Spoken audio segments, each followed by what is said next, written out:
পিতা ঈশ্বর তার প্রিয় পুত্রকে আমাদের দান করেছেন এবং তাকে বিশ্বাস করলে দান করেছেন অনন্ত জীবন। পিতা ঈশ্বরের ধন্যবাদ দিই।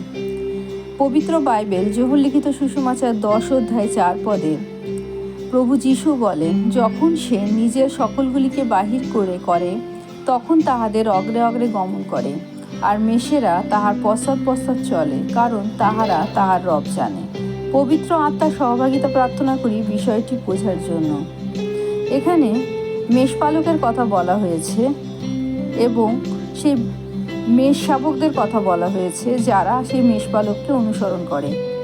প্রভু যীশু 10 অধ্যায় বলেছেন তিনি সেই উত্তম মেষপালক এবং সেই মেষপালকই হলো সেই দ্বার যার মাধ্যমে আমরা পিতা ঈশ্বরের কাছে পৌঁছাতে পারি।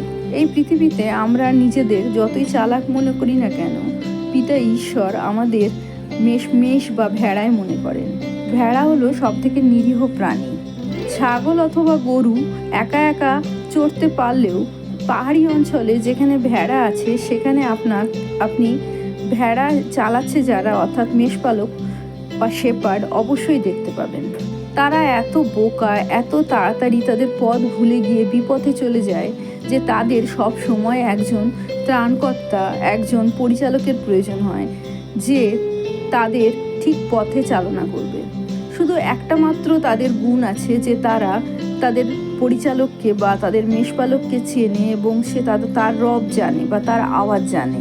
আমাদের মনুষ্য জাতিকে পিতা ঈশ্বর প্রভু যীশু মেষপালকের সাথেই তুলনা করেছেন। আমরা নিজেদের চালাক মনে করলেও আমাদের এই চালাকির জন্য আমরা শয়তানের পরিকল্পনায়, শয়তানের বেড়াজালে পতিত হই। কিন্তু পিতা ঈশ্বর আমাদের ভালোবাসেন। তিনি প্রভু যীশুকে আমাদের দান করেছেন। প্রভু যীশু আমাদের এমন মেষপালক যিনি আমাদের জন্য প্রাণ সমর্পণ করেছেন, কেন শয়তানের হাত থেকে আমাদের রক্ষা করতে পারেন।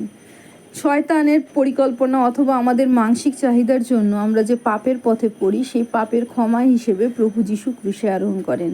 এবং আমরা যদি প্রভু যীশুর পশ্চাতে পশ্চাতে চলি, তার রব অনুসরণ করি, তার রব, তার বাক্য, তার কথা যা আমরা পবিত্র বাইবেলে পাই, তাহলে আমরা আমাদের নিজের পথ থেকে, অর্থাৎ পিতা ঈশ্বরের পরিকল্পনা যা আমাদের জীবনে আছে তার থেকে ভটকে যাব না, অর্থাৎ বিপথে যাব না। তার পরিচালনায় চললে আমাদের কখনো অভাব হবে না। তিনি বিশ্রাম জলের ধারে ধারে আমাদের চালান। বাইবেলের বাক্যের মাধ্যমে পবিত্র আত্মার সহভাগিতায় প্রভু যীশুকে অনুসরণ করলে পিতা ঈশ্বরের পরিকল্পনা আমাদের জীবনে পূর্ণ হয়।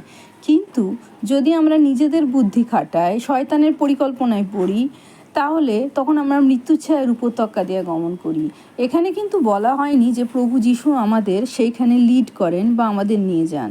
সেইখানে আমরা নিজেদের বোকামোর জন্য পৌঁছে যাই, কিন্তু তবুও তিনি আমাদের সেখানে ছাড়েন না। তিনি আমাদের সবসময় সাথে আছেন। তার পাচনীয়, তার যষ্ঠী আমাদের সান্ত্বনা করেন এবং তিনি আমাদের অবশ্যই সেখান থেকে বার করে নিয়ে আসেন।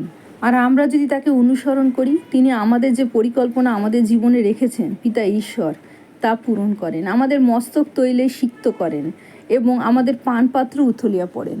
যে আশীর্বাদ তিনি আমাদের করেন তা শুধু আমাদের মধ্যে সীমাবদ্ধ থাকে না, আমাদের মাধ্যমে তিনি আরও মানুষের কাছে তার আশীর্বাদ পৌঁছে দেন।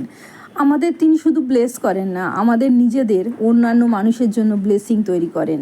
আর আমরা যখন প্রভু যীশুকে অনুসরণ করি, পিতা ঈশ্বরের পরিকল্পনা অনুযায়ী চলি, পবিত্র আত্মার সহভাগিতায় চলি, তখন ঈশ্বরের মঙ্গল, ঈশ্বরের দয়া আমাদের জীবনকে সব সময় অনুসরণ করে, অনুচর হয়, আর আমরা সব সময় পিতা ঈশ্বরের গৃহে বাস করি। প্রভু যীশুর জয় হোক।